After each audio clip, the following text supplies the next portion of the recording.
Je voudrais tout d'abord souligner le caractère particulier, atypique de l'histoire agraire de la péninsule italienne, c'est-à-dire d'une histoire marquée par une forte intégration entre l'univers rural et la ville d'une part, le marché de l'autre. Et c'est dans ce contexte où, depuis l'époque moderne, les agricultures du nord et du sud du pays apparaissaient inscrites dans les circuits marchands de la soi-disant économie monde, nous pouvons découvrir les protagonistes de la société rurale en Italie, dont les caractéristiques, les implications pendant longtemps ont été laissées, je dirais, en marge de la réflexion historiographique. Alors comment peut-on expliquer ce faible intérêt des historiens à l'égard de la société rurale italienne contemporaine? Moi, je trouve que les considérations avancées par Pasquale Villani lors d'un colloque au début des années 80 qui a eu lieu à Naples sont encore tout à fait valables. Villani expliquer ce retard de l'historiographie italienne à travers deux considérations. La première, la constatation qu'avec la diffusion de l'industrialisation, les campagnes et la société rurale perdaient toujours plus la part, pour ainsi dire, dominante qu'elles avaient dans la société pré-industrielle. Seconde considération, l'orientation majoritairement politique des recherches en histoire contemporaine en Italie. Alors, ces deux facteurs indiqués par Pasquale Villani peuvent également, à mon avis, se rapprocher l'un de l'autre et se lier en quelque sorte dans un certain rapport d'interdépendance qui est réciproque. Néanmoins, le second facteur, à mon avis, semble avoir joué un rôle aux conséquences plus importantes que le premier. Peut-être pour mieux comprendre, en faisant une petite comparaison entre l'Italie et la France. À la différence de la France, où l'approche du problème, sans cependant perdre de vue la méthode proprement historique, avait déjà assumé les caractéristiques d'une analyse interdisciplinaire. Je pense aux apports de la sociologie, de l'anthropologie, de l'ethnologie. En Italie, par contre, où la rencontre entre l'historiographie et les disciplines que je viens d'évoquer a mis du temps à s'effectuer, c'est une lecture fortement, entre guillemets, politique qui l'a emporté. Le moment politique, je vais dire, il a représenté en substance l'axe central autour duquel se sont articulées les reconstructions historiographiques les plus importantes concernant les dynamiques rurales. Et cet aspect, je dirais, s'est confirmé également par une autre particularité. Une particularité proprement italienne, liée au fait que la branche de l'histoire économique, pas seulement l'histoire économique, la branche de l'histoire économique et sociale n'est pas issue dans la péninsule des préoccupations des économistes, comme c'était le cas, par exemple, en Angleterre. Mais elle était surtout prise en charge et de façon quasi exclusive par les préoccupations de ce même historiens politiques. Historiens politiques qui ont longtemps imposer leur véritable, voire, je dirais, totale hégémonie aux historiens économiques. Il suffit de penser que la thématique des campagnes n'a occupé une place importante dans le débat historiographique italien sur la période contemporaine et que très tardivement. Et exactement à la suite de la publication du recueil de réflexions de Gramsci contenu dans les célèbres cahiers de prison, i quaderni del carcere, c'est-à-dire donc dans la seconde après-guerre, à un moment où, après une crise politique qui avait culminé avec l'écroulement du fascisme et une guerre tragique, même la guerre civile, on inaugurait le régime républicain. Et alors c'est vérifié, je dirais, dans ces contextes, avec une vigueur extraordinaire, un nouveau débat historiographique. Un nouveau débat historiographique sur le terrain de l'affrontement politique, qui est une constante, je dirais, véritable et propre dans l'histoire de l'Italie unitaire. Et donc, l'importance historiographique qui est toute gramscienne, assignée aux campagnes, centrée presque exclusivement sur le rapport politique entre ville et campagne, aboutissait à spéculer sur l'explication, elle aussi toute politique, des différences entre les conditions économiques et sociales du nord et du sud du pays au lendemain de l'unité. Gramsci, il avait perçu, je dirais intuitivement, la nature complexe d'un tel rapport, qui ne pouvait être considéré,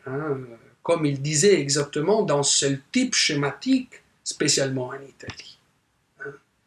Mais il entendait en caractériser et étudier les implications fondamentales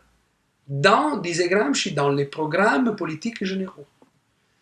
C'est-à-dire qu'il y avait les programmes qui avaient tenté d'imposer durant le processus d'indépendance et d'unification nationale, durant le Risorgimento, tout au long du cours de l'Italie libérale, jusqu'à l'avènement du fascisme. À ce moment-là, une lecture était dominante. Une lecture d'après laquelle, dans le cours de l'histoire européenne, et tout particulièrement pour ce qui était de l'histoire italienne, la campagne, depuis la période médiévale et celle qui allait suivre, était, comme je peux dire, représentée comme le lieu de l'immobilisme social. Monde laborieux en un sens, mais également, entre guillemets, passif. La réalité, c'était un mode de vie se déroulant dans l'immobilité, en contraste total avec le monde dynamique, actif, novateur des villes. Un monde capable non seulement d'entreprendre et absorber les commerces des produits de l'agriculture, mais également de détenir la domination politique, économique et sociale sur la campagne elle-même. Donc, domination politique, économique et sociale sur la campagne. Il a résulté donc une sorte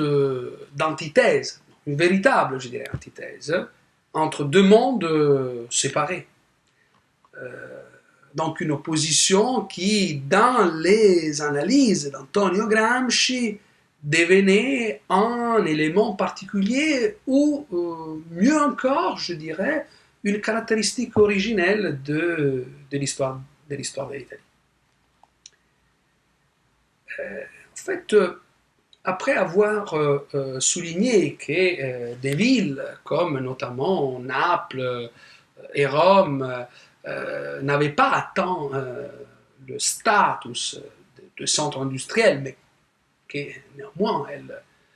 comprenaient d'importants noyaux, disait Gramsci, des populations de type urbain moderne, l'intellectuel sarde écrivait ces considérations que je vais lire. Dans ce type de ville existe, dans tous les groupes sociaux, une unité idéologique urbaine contre la campagne. Unité à laquelle n'échappent même pas les noyaux plus modernes dus aux fonctions publiques qu'on y trouve effectivement. C'est la haine et le mépris à l'encontre du vilain, un front unique et implicite contre les revendications des campagnes, qui, si elles se réalisaient, rendraient impossible l'existence de ce type de ville. Réciproquement, existe une aversion générale, mais pas pour autant moins implacable et passionnée de la campagne contre la ville, contre toute la ville, tous les groupes qui la constituent. Cet affrontement général, qui est très complexe dans la réalité et se manifeste sous des formes apparemment contradictoires, a eu une importance primordiale dans le développement des luttes pour le Risorgimento, quand il était plus absolu et efficace qu'il ne l'est devenu aujourd'hui. Alors, pour comprendre en fait d'où ces considérations viennent, moi je voudrais souligner que déjà l'historiographie du XIXe siècle, je pense notamment à Sismondo de Sismondi ou en particulier je pense à Carlo Cattaneo. Déjà cette historiographie avait fait émerger le rôle initiateur de la ville dans la reprise non seulement économique, mais aussi culturelle et politique, après l'année 1000, et avait indiqué dans les affrontements du monde rural, ce lieu où les résistances du féodalisme se confrontaient à la nouveauté en marche. D'ailleurs, certains historiens, notamment comme Dore, je pense également à Gino Luzzatto, avaient pu ensuite contribuer à modifier cette interprétation en montrant comment les systèmes économiques et politiques des libres communes interagissaient, je dirais, avec celui des campagnes féodales, parce que toutes deux en tiraient profit. Tout en faisant de la séparation entre la ville et la campagne en Italie une exception face au reste de l'Europe. Donc on est face à une explication de cette particularité distinctive qui réside dans le fait que les communes exerçaient leur contrôle sur les campagnes au travers d'instruments et des liens qui étaient propres au système féodal. Et donc, même si elle n'était pas vraie, véritablement, séparée, la campagne restait quelque chose d'autre face à la ville.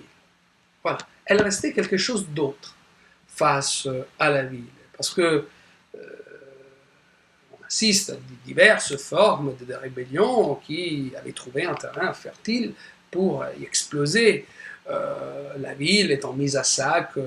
par des paysans exaspérés par l'exspoliation subie, un conflit donc qui souvent est avec, je dirais, une facilité parfois évidente, peut être exploité dans un but clairement politique. On peut en trouver un exemple dans les mouvements des Viva Maria en Toscane, on est en 1799, ou dans les actions des bandes du cardinal Ruffo, où je pense encore à la menace autrichienne d'armer les paysans avec la promesse d'une réforme agraire. Ainsi, un Cattaneo ou son maître, Gian Domenico Romagnosi, qui, il ne faut pas l'oublier, ils étaient des connaisseurs attentifs du royaume lombard vénitien, c'est-à-dire de la réalité la plus avancée de la péninsule à l'époque de la Restauration. Ils avaient élaboré l'idée que derrière la fracture économico-politique se cachait la clé pour ouvrir les portes à son dépassement, c'est-à-dire pour faire de l'Italie une nation européenne. Et alors, pour revenir aux réflexions d'Antonio Gramsci, elle allait évoluer dans une direction, la direction d'une accentuation politique aggravée de ce dépassement avorté, donnant corps à l'interprétation célèbre d'un risorgimento entre guillemets vicié, d'un processus incomplet, une thèse qui, exception faite pour l'Italie telle qu'elle est, c'est-à-dire l'œuvre de l'anarchiste Francesco Saverio Merlino, qui avait été publiée en langue française en 1890, et dans laquelle on prenait en compte les tensions sociales qui avaient caractérisé le mouvement de risorgimento dans les campagnes. Cette thèse, à partir d'Alfredo Riani, en passant par Giustino Fortunato jusqu'au jeune antifasciste Piero Gobetti, avait été élaborée, voilà la question à souligner, avait été élaborée sans tenir compte des structures sociales. Et alors, la culture communiste des années 20 et 30, avec Ruggero Grieco, mais surtout avec Antonio Gramsci en tête, a entrepris de relier au mythe du risorgimento incomplet le prêt-à-porter conceptuel d'origine marxiste-léniniste, qui prêchait la possibilité d'une alliance révolutionnaire entre ouvriers et paysans. Donc une stratégie qui consistait dans la recherche des forces sociales capables de mettre en branle le processus révolutionnaire de type marxiste, même là où les transformations industrielles n'avaient été encore abouties. Ainsi, Gramsci entendait donner, entre guillemets, consistance à la thèse exprimée déjà à la fin du siècle XIX par Gaetano Salvemini, l'autre grand historien intellectuel socialiste, selon laquelle, dans les années précédant la Grande Guerre, l'égoïsme septentrional, c'est comme ça qu'il s'exprimait Salvemini, l'égoïsme septentrional des socialistes réformistes était resté coupablement, je dirais, indifférent aux affrontements des paysans du Midi, la thèse des Salvemini. Alors, pour faire simple, dans le prolongement de Fortunato et de Salvemini, mais parvenant à une conclusion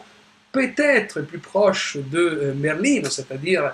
une conclusion tendant à considérer les tensions dans les campagnes durant le Risorgimento comme une sorte de lutte des classes entre bourgeoisie agraire et paysans du Midi pour l'acquisition des terres, souvent latifondières, des propriétés seigneuriales ou ecclésiastiques. Gramsci distinguait comme engendré par la défaite paysanne une potentialité décisive pour une révolution sociale ultérieure. Et donc, à cette thèse, allaient faire, comme je peux dire, écho les travaux d'un autre grand intellectuel marxiste, Emilio Sereni, des travaux qui sont parus durant et après la Seconde Guerre mondiale et dans lesquels Sereni condamne en bloc les contrats agraires traditionnels, considérés comme des résidus féodaux, tout en signalant comment l'irruption des contrats de location capitaliste n'avait concerné que les campagnes de la vallée du Po, donc au nord de l'Italie, produisant des mutations significatives à la fois dans les rapports de production et dans le tissu social du monde rural de ces aires, de cette zone considérée. Et en fait, i Sereni constataient, je vais lire ces considérations, les résidus féodaux dans l'économie agraire de l'Italie centrale et méridionale en particulier firent obstacle très fortement dans ces régions à la séparation entre agriculture et industrie, au développement marchand et capitaliste de l'agriculture, à la formation du marché intérieur pour la grande industrie, et imposèrent à toute l'économie l'empreinte de la stagnation et de l'archaïsme. Ils firent de l'économie italienne une économie typiquement retardataire. Alors, les réflexions d'Antonio Gramsci et, de l'autre côté, les travaux de Sereni ont contribué à stimuler les reconstructions encore fortement politiques de la nouvelle génération d'historiens après la Seconde Guerre mondiale, tout en rencontrant, je dirais, un succès énorme. Un succès énorme, mais, à vrai dire, en évoluant en même temps vers une sorte de cristallisation quasi dogmatique d'une interprétation du Risorgimento comme une révolution agraire manquée à cause de l'étroitesse de vue du parti d'action historique, c'est-à-dire du parti des Mazzini. De la même façon, la réaction à celle qui allait devenir, être définie, une sorte de vulgate gramscienne, n'a été pas entreprise par un véritable historien de l'économie, mais elle s'est entreprise par un historien politique, ou par un historien de la politique, ou plus largement du politique, un historien de formation libérale, Rosario Romeo, qui avait en fait sorti une reconstruction opposée, où les choix jugés négatifs dans la représentation, surtout d'Emilio Sereni, devenaient l'unique condition possible d'une marche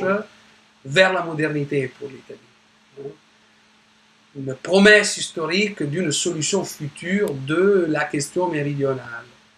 En fait, Rosario Romeo avait réfléchi sur la faiblesse de l'historiographie libérale de la seconde après-guerre et de ses arguments donnant lieu à une alternative peu convaincante opposée au révisionnisme gramscien qui lui avait signifié un renouveau profond et un renforcement du réquisitoire dressé contre le processus d'unification italienne, contre les Risorgimento, imprimant à l'attaque, disait Romeo, contre la classe dirigeante libérale et son choix de la conservation des structures sociales et productives existantes dans les campagnes à la vieille de l'unité, une force incomparablement supérieure à celle de polémiques contre le Risorgimento qui avait eu cours durant l'avant-guerre. L'analyse de Romeo tendait, dans un premier temps, à démontrer que, et je vais citer directement Romeo, l'oppression des campagnes a été une condition fondamentale de l'accumulation du capital en Italie après l'unité. Et comme cette accumulation avait été la résultante d'un processus historico-politique qui avait concentré entre les mains de la classe dirigeante une somme de pouvoir suffisante pour l'imposer aux classes rurales, ce qu'elles n'auraient pas toléré si on leur avait concédé une plus large participation au pouvoir politique. Et donc, le Risorgimento a été un mouvement concernant à la fois les forces politiques urbaines, mais aussi celles de la plèbe rurale. Donc, face à celui qu'on peut définir le vice originel du développement du capitalisme italien que l'historiographie marxiste identifiait à l'absence d'une réforme agraire qui aurait dû permettre l'élargissement du marché, Romeo, au contraire, ripostait en prétendant que le problème fondamental d'un pays à l'aube de son propre développement industriel n'était pas déjà l'élargissement du marché, mais l'accumulation du capital. L'accumulation du capital comme instrument permettant la croissance de la productivité. Hein? Car les dimensions mêmes du marché dépendaient du niveau de la productivité.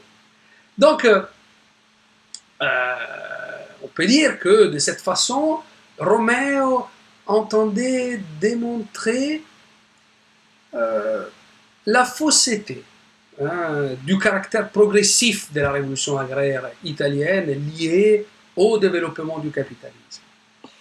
Et encore, je dirais en second lieu, Romeo soutenait que la structure des rapports de production issus du Risorgimento n'avait pas ralenti, mais bien facilité le développement du capitalisme du pays tout entier, permettant l'indispensable financement des infrastructures indispensables à son tour au take-off, au décollage, pour mieux dire, industriel, rendu possible par la politique fiscale et la politique d'investissement poursuivie par l'État libéral et qui avait permis un certain accroissement de la production agricole et une augmentation des revenus du propriétaire et des entrepreneurs du secteur agricole. Que dans les sillons, pour conclure, dans les sillons tracés par ce débat, que j'ai essayé en fait de reconstituer dans les grandes lignes et qui avait conditionné le travail d'historien et caractérisé pour très longtemps les études portant sur le monde des campagnes, allaient s'insérer à partir de la fin des années 50 les recherches et les développements historiographiques des chercheurs d'orientation diverses, comme, pour en évoquer quelques-uns, je peux citer Luigi Dal Pane, ou Alexander Gerschenkron,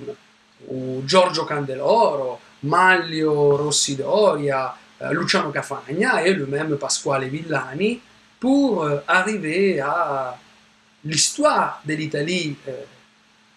publiée par la maison d'édition Einaudi sous la direction de Ruggero Romano et Corrado Vivanti, paru en 1972, ainsi qu'un autre historien tel que Valerio Castronovo ou un autre encore comme Giuseppe Are, pour en citer